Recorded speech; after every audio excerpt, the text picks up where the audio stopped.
Salut bande de photographes, bienvenue dans ces MPR News du mois de juillet 2017.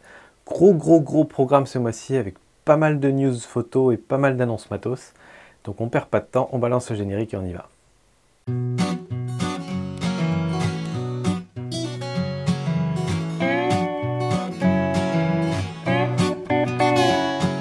Alors c'est parti, on commence avec les photos news. Et juste un petit graphique sur lequel je suis tombé qui date pas d'hier, mais qui montre un petit peu l'évolution du marché des appareils photo numériques pour montrer un petit peu les différentes courbes. Là ici on est dans le début des années 70. Ici tout ça c'est les appareils photo réflexes. Sont arrivés ensuite les compacts ici en bleu. Donc vous voyez qu'ils ont carrément pris une bonne part de marché dans les années 2000, début des années 2000. Pour arriver jusqu'à 2011 on va dire, où il y avait vraiment énormément de petits compacts. Et ensuite les appareils photo numériques, les réflexes numériques qui sont en vert, qui n'ont jamais pris une grosse part en fait. Quand on y pense, les réflexes numériques n'ont jamais pris une très grosse part, et loin d'ailleurs de rattraper les réflexes analogiques qu'il y avait avant. On va dire la plus grande part des réflexes numériques, on était en 2013 dans ces eaux-là. En rouge, c'est les mirrorless. Donc vous voyez que pour l'instant, les mirrorless, ça reste encore un tout petit marché. Alors c'est un petit marché qui grandit, mais on est encore aujourd'hui finalement 2, 3, 4 fois moins de ventes que les réflexes. Et en jaune, les courbes qui dépassent et qui partent là-haut, c'est les smartphones. Oups. C'est les smartphones qui explosent tous les compteurs en ce moment. Et on voit bien quand même que les smartphones viennent manger évidemment la part des compacts qui s'écroulent complètement. Mais alors la part des réflexes et des mirrorless reste assez standard, enfin assez stable on va dire. Mais par contre, voilà, le nombre de gens qui font des photos avec un smartphone, c'est absolument dingue maintenant, de nos jours. Voilà, juste un petit graphe, pas d'analyse, rien du tout. Un site qui vient de sortir, qui est assez sympa, qui s'appelle Pixel Peeper. Alors le principe de ce site, c'est que vous pouvez uploader une photo en JPEG, et non seulement il vous montre les exifs, mais il peut vous montrer, si jamais ça fonctionne, si la personne a retouché sa photo dans Lightroom, il peut vous montrer les différents réglages qui ont été faits dans Lightroom, parce qu'en fait, si on ne règle pas Lightroom spécifiquement pour ça, dans l'export, Lightroom va y mettre les différents réglages qui ont été faits. Et donc c'est assez intéressant. Alors j'ai testé sur plusieurs sites, sur 500px on ne peut pas vraiment télécharger les photos, sur Flickr on peut éventuellement télécharger certaines photos, mais de ce que j'ai essayé, je n'ai pas réussi à retrouver ces données là, donc c'est un petit peu au petit bonheur la chance. Par contre, si vous avez des gens qui vous envoient des photos, vous pouvez faire un petit peu un retour en arrière pour voir comment ça a été retouché. Et du coup, c'est assez intéressant de voir quelle a été la démarche de la personne. Moi, je peux le faire par exemple sur les photos que vous m'envoyez sur les revues de photos. Donc voilà, je me suis amusé à faire quelques photos et on voit tous les réglages, les blancs, les ombres, etc. C'est assez marrant à regarder. Gizzo, alors c'est du matos, mais je ne l'ai pas mis dans la rubrique matos parce que c'est un petit peu un truc pour les gens qui ont beaucoup d'argent à dépenser. Gizzo, c'est une marque de trépied très haut de gamme et qui fête ses 100 ans, comme Nikon aujourd'hui, cette année. Et du coup, ils ont lancé 2 éditions spéciales de trépieds, donc forcément avec le top de la technologie, magnifique, super beau, etc. à 1500 $ pour la première version, et puis 3000 $ pour la deuxième, sur laquelle on peut venir graver votre nom quand même, parce que c'est super classe. Voilà, donc c'est juste pour les gens qui ont un petit peu trop d'argent à dépenser. Je pense pas que ça fasse une news très intéressante. Ensuite, alors ça c'est un challenge sur lequel je suis tombé qui peut être assez intéressant. Si vous avez déjà fait comment on appelle ça, le défi 50, comment ça s'appelle, défi 54, si vous faites une photo par semaine pendant toute l'année, si vous avez déjà fait le défi 365 ou 366 comme l'a fait Steve, vous faites une photo par jour pendant un an, là c'est un autre défi qui est autrement plus challenging, c'est le number one challenge. Et là le principe c'est que vous prenez un appareil photo, un seul objectif, un preset de retouche, et vous faites ça pendant un an. C'est-à-dire que pendant l'année, vous ne shootez qu'avec ça. Alors si vous voulez faire la version super hardcore, vous prenez en plus une focale fixe plutôt que de prendre un zoom comme objectif. Donc imaginez-vous, j'en sais rien, moi avec un 35 mm, toute l'année, avec votre boîtier, et un preset de réglage en permanence. Donc toutes les photos en noir et blanc contrasté, ou toutes les photos en couleur saturée, j'en sais rien. Voilà, donc si vous avez quelques-uns parmi vous qui s'embêtent en photo, ben c'est parti. TPE, pour ceux qui ne sont pas familiers, c'est The Photographer's Ephemeris. C'est une application qui permet de voir sur son smartphone, en gros, la course du soleil, le moment où la lune va se lever, à quel endroit on va avoir de l'ombre, durant la journée, etc. C'est très très pratique pour planifier ses sorties photos. Et TPE a sorti sur iOS, et j'espère que ça va suivre sur Android, la version TPE 3D. Donc ça a l'air carrément cool parce que maintenant on va voir en 3D les endroits où il y a les ombres, les lumières, etc. Donc je pense que ça peut être très très très pratique. Donc à voir. Voilà, j'attends de voir. Visiblement, ceux qui ont la version d'origine de Photographers Ephemeris pourront avoir un upgrade pour un peu moins que 20$. Mais sinon ce sera 20$.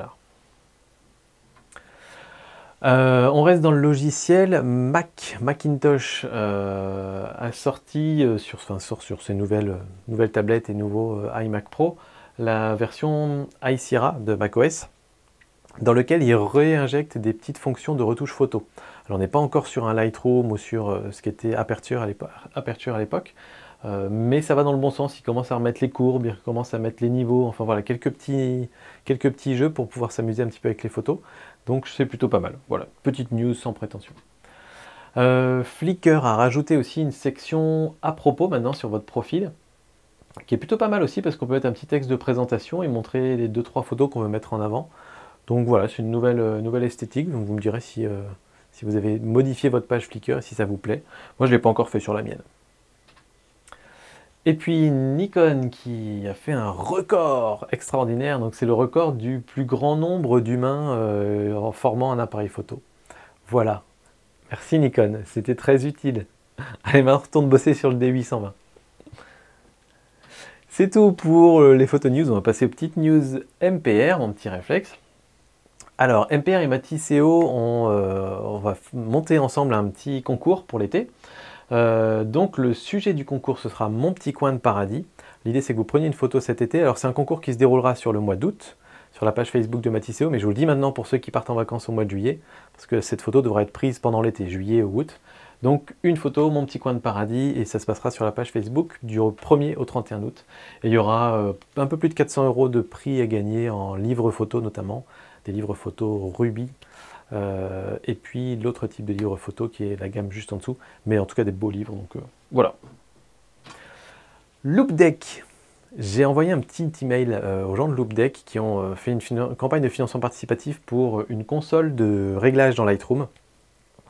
Ils m'avaient répondu, ils m'ont envoyé un proto, donc je l'ai reçu. J'ai même fait une vidéo live sur Facebook pour faire les premières impressions et c'est trop cool.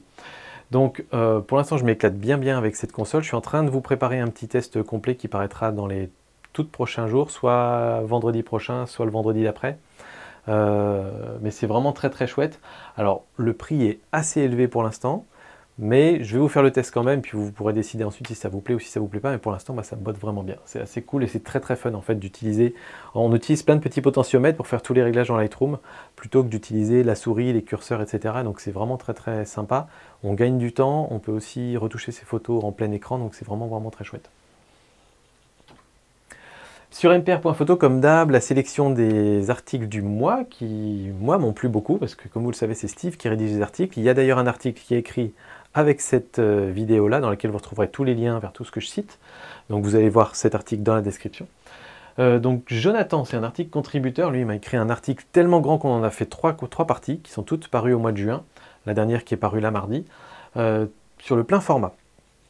Avec des articles super intéressants en fait, où Jonathan il explique son approche par l'achat de boîtiers d'occasion.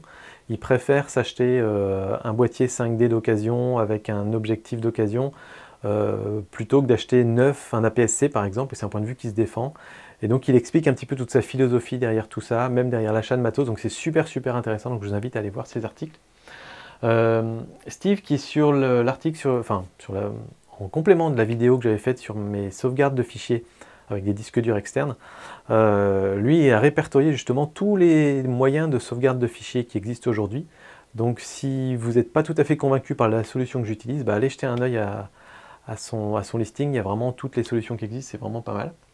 Et puis sur l'article de la revue des tipeurs, Steve a fait tout un long paragraphe sur l'utilisation des instantanés dans Lightroom, qui est une petite fonction qui est assez sympa, donc je vous invite pareil à aller voir cet article. Et c'est parti pour le matos. Vous êtes prêts? Il y en a beaucoup. Alors Canon qui a annoncé le 6D Mark II. On l'attendait depuis super longtemps. Je crois que ça fait 5 ans que Canon devait annoncer la suite. Globalement, il déçoit pas, mais c'est pas la révolution non plus. Donc, on est sur un capteur plein format, 26,2 mégapixels. Pour ceux qui ne sont pas très familiers, la série 6D, c'est l'entrée de gamme des pleins formats chez Canon. Ils ont intégré la technologie Dual Pixel. Très bien. Alors ça, ils l'intègrent dans tous les boîtiers maintenant. Il y a deux trucs qu'ils intègrent dans tous les boîtiers chez Canon maintenant et qui sont géniaux. C'est le Dual Pixel et l'écran tactile orientable. Même sur le 6D, et ça c'est carrément cool parce que c'est le premier, si je dis pas de bêtises, c'est le premier plein format qui a un écran orientable qu'on peut retourner. Comme là, par exemple, moi je peux me regarder dans l'écran qu'il y a là pour voir si ça filme bien. Et donc ça, c'est carrément bien. Très très bonne idée.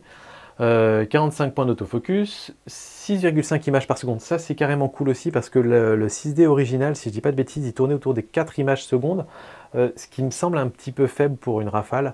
Quelque part, ça faisait un petit peu mal de mettre 1500 ou 2000 euros dans un boîtier et d'avoir une Rafale vraiment faible à ce point-là. 6,5, on peut vraiment se faire plaisir.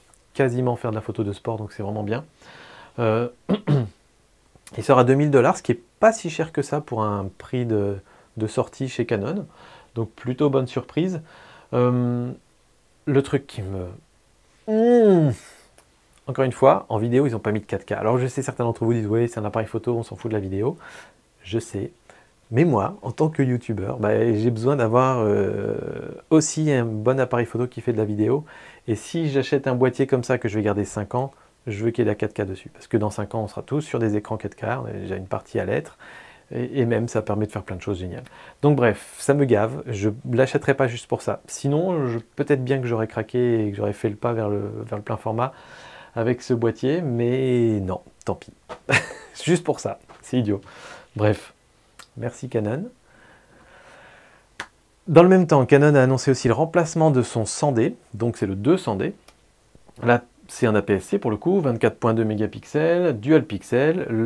Alors là, pour le coup, c'est pas, je crois qu'il n'y a pas l'écran orientable, si je dis pas de bêtises sur celui-là, parce qu'on reste sur du très entrée de gamme, donc là, ils n'arrivent pas, ils vont pas le mettre dessus parce que ça coûte trop cher.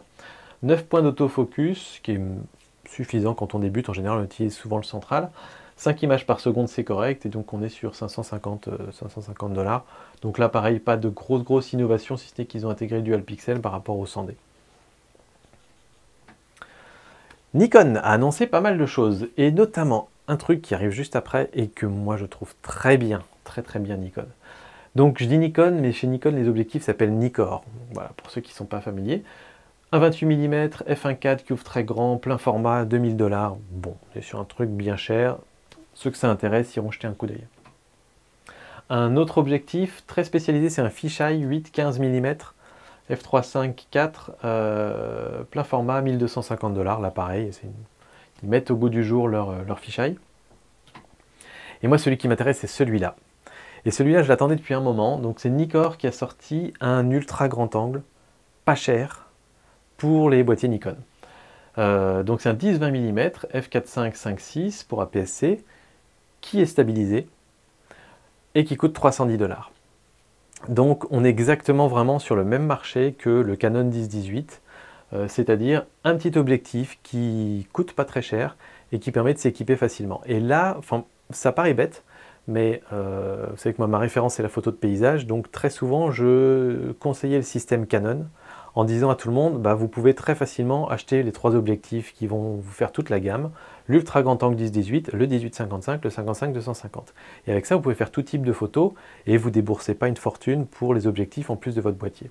Et chez Nikon, à chaque fois, j'avais du mal à recommander Nikon parce que je disais, si tu veux un ultra grand angle, il faut tout de suite débourser 500-600 €, et c'était pas idéal. Donc maintenant, voilà, ils ont une version pas très chère, stabilisée, et je pense qu'ils commencent à avoir vraiment une gamme d'objectifs abordables qui sont corrects, et donc c'est cool. C'est cool. Bravo Nikon pour le coup.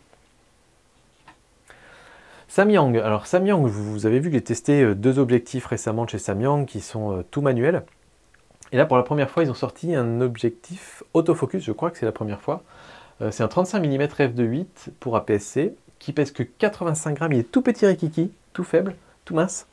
Et qui coûte 300 $, donc ça peut être pas mal à vérifier, mais s'il est de qualité, ça peut être un bon plan, parce que 35 mm f2.8 à 300 $, pourquoi pas. Pour moi, il vient, pour ceux qui sont chez Canon, il y a un truc un peu similaire, je crois que c'est un 40 mm f2.8 aussi, le pancake, le fameux pancake, qui est dans les mêmes gammes de prix. Donc pourquoi pas, à voir. Tamron, il y a de la news, hein, vous voyez. Ils ont sorti le plus gros zoom pour réflexe jamais sorti. C'est un 18-400 mm qui ouvre à f3.5 quand on est à 18 et à 6.3 quand on est à 400 mm. Il est stabilisé, je crois que c'est 2 stops et demi ou 3 stops de stabilisation.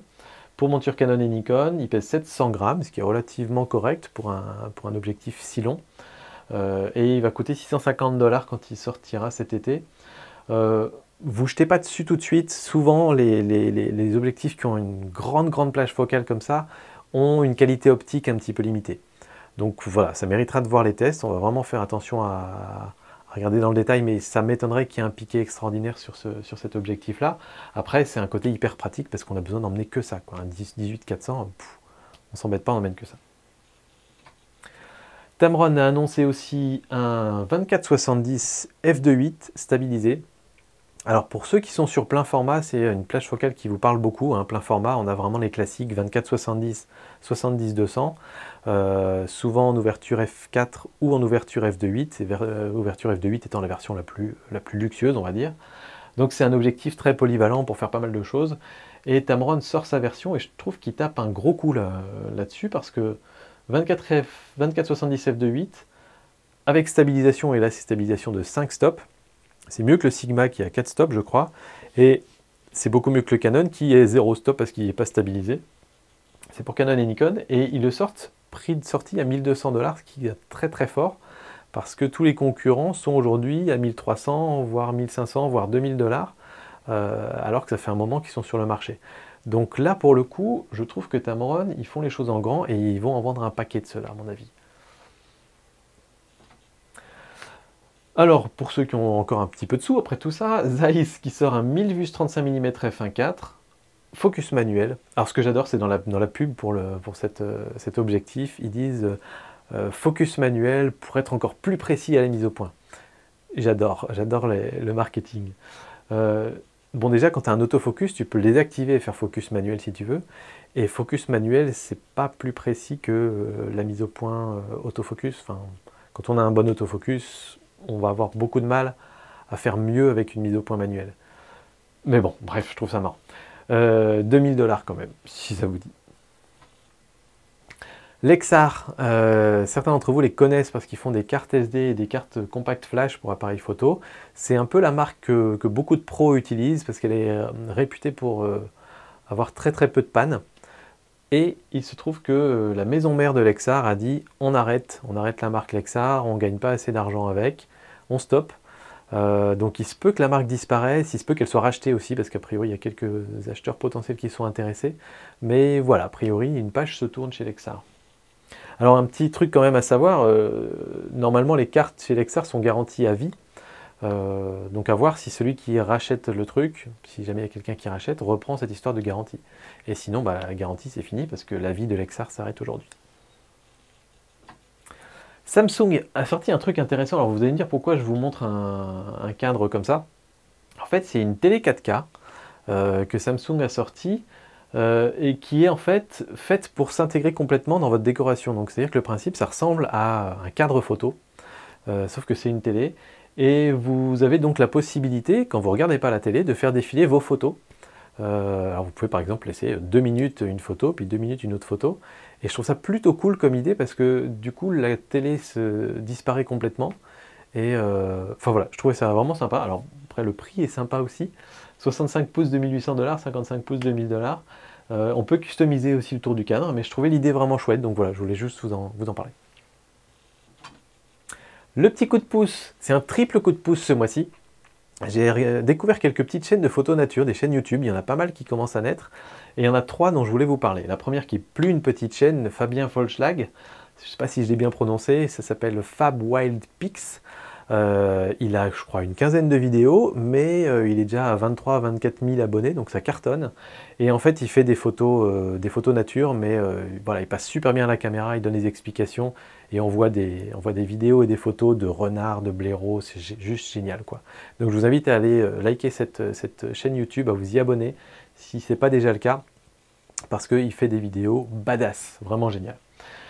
On a Naturanium, c'est un petit jeune, on va dire la vingtaine à mon avis, peut-être un petit peu plus, qui lui fait des sorties photo nature, pareil, avec un côté assez intéressant, assez didactique, où il va expliquer pas mal de choses sur chaque animal qu'il va essayer de rencontrer. Donc par exemple, il va faire une sortie sur le renard, il va expliquer comment vit le renard et quelles sont ses habitudes, pour qu'on puisse apprendre des choses et les appliquer ensuite sur nos sorties photo nature. Donc je trouvais ça assez intéressant. Et mon petit chouchou, c'est YouPictures. Alors Naturanium, il doit être à 300 abonnés. YouPictures, il doit être à 50 abonnés ou 30 abonnés, je sais plus. Mais je trouve super intéressant dans sa démarche. Alors, il est encore plus jeune. Et ce que je trouve assez chouette, c'est que, bon, il se filme sûrement avec son téléphone, voilà, mais quand on sort, on est en sortie photo avec lui, on vibre, on sent les trucs avec lui. Et je ne sais pas trop comment expliquer pourquoi, mais en gros, il démarre comme ça en se filmant, en disant, bon, bah voilà, on va faire une sortie, on va essayer d'aller voir ce qu'il y a dans tel coin. Alors, il est plutôt en mode, il explore des coins, sans savoir ce qu'il y a. Et puis, quand il voit un animal, il nous fait part de ses commentaires en direct, mais tout en chuchotant, parce qu'il ne faut pas faire peur à l'animal. Et il ne faut pas que l'animal nous voie. Et donc, du coup, on a vraiment l'impression d'être là avec lui, et je trouvais ça assez chouette. Et un autre truc que j'aime bien dans sa démarche aussi, c'est que il assume qu'il ne connaît pas tout, et il ne connaît même pas grand-chose sur la photo animalière, mais il n'a qu'une envie, c'est de sortir. Donc il sort, il apprend des trucs, il observe des choses, et puis il essaie d'y revenir une fois suivante pour essayer d'en tirer des conclusions. Et il pose des questions en général à la fin de ses vidéos pour dire, bah voilà, ce bruit-là qu'on a entendu, j'ai aucune idée de ce que c'est, si vous savez, dites-le moi dans les commentaires. Et donc il est vraiment en mode où on apprend ensemble, et je trouve ça vraiment sympa. Donc bref, allez faire un tour sur ces 3 chaînes-là, abonnez-vous à celles qui vous plaisent, moi je les trouve plutôt cool, donc je voulais donner un petit coup de pouce. Et on finit avec les photos publiées sur la page Facebook au mois de juin 2017, mais il y en a eu 0. Pas tapé. Je crois que c'est la première fois que j'en poste 0 sur la page Facebook. J'ai vraiment eu un mois très chargé, donc j'en ai pas publié. Par contre, j'ai publié quelques vidéos. Une vidéo macro, magnifique, avec des gens qui ont mis un aquarium et qui ont balancé de l'encre à l'intérieur, c'est vraiment somptueux. Et puis là, ce soir, le soir où je tourne, là, lundi, je viens de publier deux petites vidéos, enfin une vidéo en particulier, d'un petit film d'horreur de 2 minutes 30, film d'horreur photographique en forêt, qui est un petit peu flippant, donc vraiment sympa pour passer une bonne nuit après derrière. Voilà, c'est tout pour les MPR News de ce mois-ci. Moi, je vous dis à très bientôt. Bonnes vacances à ceux qui partent en juillet. Moi, je vais continuer à publier pendant l'été. Donc, bientôt tout le monde. Ciao!